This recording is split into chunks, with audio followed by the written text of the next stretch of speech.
second time last night. He was very close to being a unanimous choice, receiving 10 out of 11 votes. Kawhi averaged about 29 points, 10 boards in the finals, but did not make a shot in the fourth quarter last night. Really? Chris Bruce, I know you missed that one. Interesting. Chris Broussard back with us. Chris, you voted in this before, not this year, but in past years. Do you think Kawhi deserved to be the MVP? Look, I hate to disagree with Hubie Brown because I love Hubie Brown. So do I. But to me, it was a no-brainer. Now, was Kawhi the MVP of Game 6? No. But the MVP of the series, he led the Raptors in points, rebounding, and steals. He clearly was their best player. He went to the free throw line almost 11 times a game and shot more than 90% from the line. Like, he is the engine that got this team going. Even in his quote-unquote bad games, he was well over 20 points. 22 and 23 were his bad games. In the Oracle, in games 3 and 4, which really kind of ended the series, he averaged 33 points and shot like 51% from the floor. So to me, it's simple. And let's look at the other guys. Pascal Siakam certainly, was really good last night, but disappeared in Game 5, didn't even play the last 9 minutes and had 2 12-point games. If we look at Kyle Lowry, who was sensational last night, especially early on, he scored 7 points in Game 1, 10 points in Game 4, 13 points in another game. So he didn't. Game 2, okay. And then Serge and Fred VanVleet, neither of them averaged double figures in the series. So how in the world could one of those guys be the finals MVP? Again, Kawhi wasn't MVP of yesterday's game, but for the whole series, I don't think anybody else could have won it. No one else could have won it. And that's why I don't have a problem disagreeing with Hubie. I like Hubie too, but he dead wrong on this one. And so are you, Skip Bayless. How are you going to lead your team in points, rebounds, second in the assists? He's the de facto the best player on your team, the best defensive player on your team. He led the entire series in the 2019 NBA Finals. Kawhi Leonard led all players, whether you played with the Raptors or the Warriors, in fourth quarter scoring. Chris, you touched on it. Game 3 and 4, after they lost Game 2, Nick Nurse huddled his team up in the locker room and said, guys, all we got to do is go back, get one game in Oracle, and we're back on serve. Kawhi Leonard stood up and said, F it. We're going to get both. B-O-F-F. Get both of them. And now, Chris, you know this. Had Kobe said something like that, had Michael said something like that, do you understand the lore that would have went with that? And then they go get both of those games and they win the NBA Finals? That's a good point. A better point is, wait a second, Kobe and Michael had never quit on some previous team before they came to the Kobe game, Phoenix? Stop shooting against Phoenix. You remember that game when he went shoot? When he demanded a trade? You remember that, Skip Bayless? Yeah, I do. Okay, I thought you did. I thought you remember everything, especially when it comes to Kawhi. But you seem to forget everything about Michael, about how he lost Game 1 when Magic put that triple-double on him. But we've got talking about Kawhi and the Finals MVP. If anyone else had won it, man, Skip, that'd have been the biggest ripoff since the Louisiana Purchase. Really? That was a pretty big ripoff. Yes. I got to give you that one. That was a good one. We got him. Oh, and next to Russia, when we swindled Alaska from Russia for $7 million, they thought it was wasteland. We've been pumping oil off Alaska ever since. Although Manhattan Island was a pretty big ripoff too, right? A lot of ripoffs in American history. So, here's my problem. I'm all about fourth quarters, and we just gave the MVP to a guy who is not the closer for the Toronto Raptors because VanVleet was the closer, which is why Hubie said, I'm going to go with the closer. He closed again last night with 12 fourth quarter points, including 3 huge threes, while Steph was going 0 for 4 from 3. And I thought Fred VanVleet did a sensationally underrated job of hounding and dogging Steph throughout the series because they started starting him, like in second halves, they would just play him. He was playing high minutes, all of them on Steph. And we just talked about Steph before you rejoined us here. And Fred's about 6 feet tall, maybe. I don't know if he's taller. Probably about right? Maybe. Okay. A little stockier than Steph. He's stockier, but he was just all up in him. The whole series he was in him, just hounding him, just taking him out of what he did, fighting through picks. Yes. And it was a big deal what he did on defense. No, it was huge. Okay? And the driving force of the Raptors, the whole series, was Kyle Lowry, because he was getting in the lane at will. He was beating people off dribbles and just breaking down and destroying, picking to pieces Golden State's overrated defense, because there wasn't a lot going on there to me.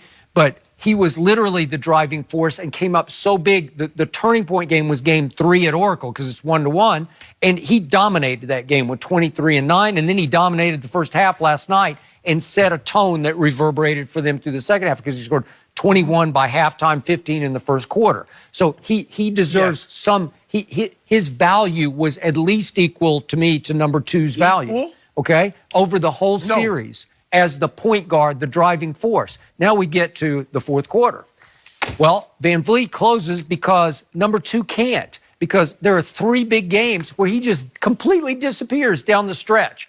I've never seen anything like it, but I saw it in San Antonio, and I kept telling him he doesn't have a fourth quarter backbone. It's not how he is made. And again, he had the one flurry in game 5. And that was at the end of the game. It wasn't the last 3 minutes, but it was minutes 5 through 3. That was huge. And then you're up 6 points, and there's 3:28 left in the game. And what happened?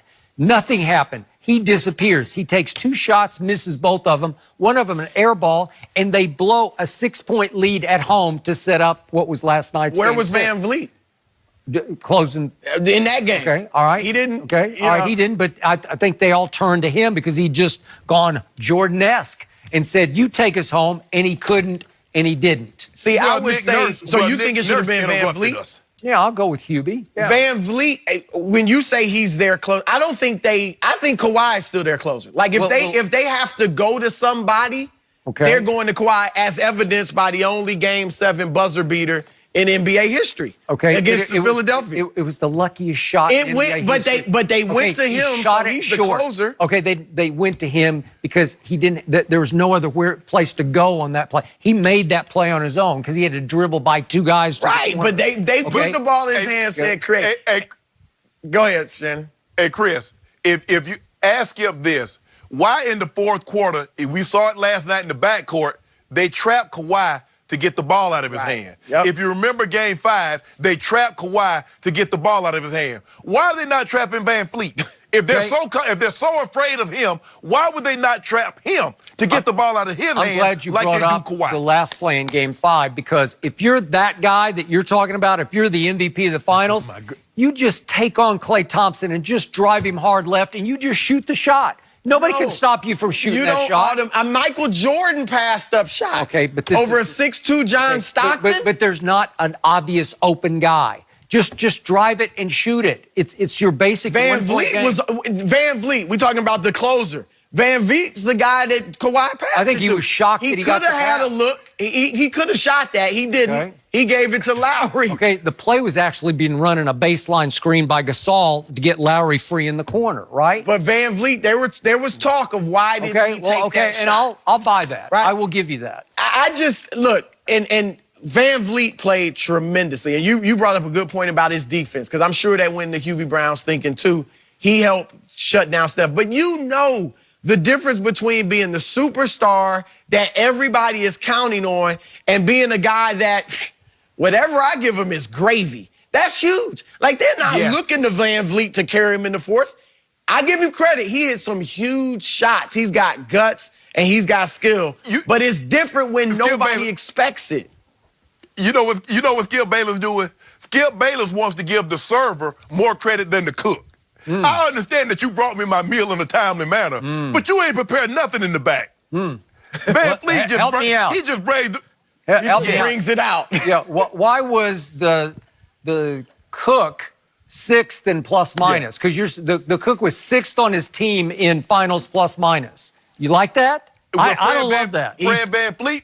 Okay, I don't really like plus minus because Fred VanVleet played unbelievable and he was -10 last night. Okay. You like that? All right. That's a good one. But look at his fourth quarter. I don't know if you can flip to his fourth quarter plus minus because it's not going to be -10. His fourth quarter was I don't know what it was last night. +6. Plus 6, okay? And they all, Kawhi's was +4. Okay. And help me out on this, Mr. Sharp.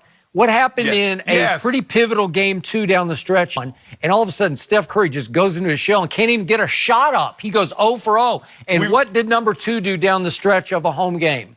Did he come up big? He was waiting on Fred VanVleet. He was waiting on the close of the close. Oh, really? I think it was quite the opposite of that. I think VanVleet's saying, are you going to do it or not? Because he winds up scoring 6 points on 2 controversial plays. He gets away with an offensive foul where he just elbows Draymond. That's a part of the NBA. You know that. Okay, no, I don't. I would have called that. Hold on, Michael. I'm calling it. Hold on, Chris. This was an elbow to the chest. Hold on. What did Michael Jordan do to Byron Russell? Right. Okay, it was a Byron Russell still stuck. it was a subtle push with an open hand. Subtle. This is a forearm to the chest. It was a subtle push. Skip. No, come I don't on. think Michael Jordan could stand up to Skip Bayless standards in 2019. Hey. That would be an interesting discussion. And then how did he get his last 2 free throws? He drives it, and DeMarcus just picks his pocket clean, and the last 2-minute report says, we blew that call. And he gets to go to the free throw line and make 2 more free throws. And that's all the points he scored down the stretch, and they lost. It's baffling to me how anybody could think anyone other than Kawhi. You know what's baffling to me is that nobody holds this guy accountable for disappearing in 3 of the 6 fourth quarters. Nobody. I do. Even if that were true, and I don't think that's true, but even if he just carried them for 3